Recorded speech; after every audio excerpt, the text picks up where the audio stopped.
Stove on చేసి dish పెట్టుకొని oil వేసుకున్న అందులో 1 కప్పు వరకు సన్న రవ్వ వేసుకొని బ్రౌన్ కలర్ వచ్చేంత వరకు ఫ్రై చేసుకోవాలి. ఇలా వేయించుకున్న రవ్వను ఒక ప్లేట్లోకి తీసేసుకోవాలి. ఈ డిష్లోకి కొంచెం ఆయిల్ వేసుకోవాలి.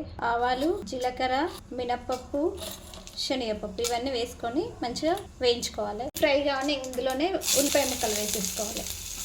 3 వరకు పచ్చిమిర్చిలు, ఇందులోనే కరివేపాకు కూడా వేసుకోవాలి. అల్లం వెల్లుల్లి పేస్ట్ కూడా వేసుకోవాలి. ఫ్రై అవ్వగానే ఇందులోనే టమాటా ముక్కలు వేసేసుకోవాలి.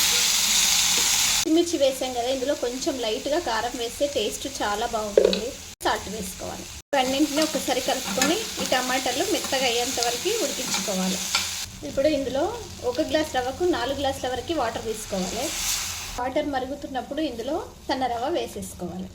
మూత పెట్టి మంచిగా ఉడికించేసేసుకోవాలి. లాస్ట్లో కొంచెం కొత్తిమీర వేసేసుకొని స్టవ్ ఆఫ్ చేసి ఉప్మా రెడీ. నన్ను వాళ్ళు కూడా ఈజీగా తినేస్తారు. సూపర్ టేస్ట్ ఉంటుంది.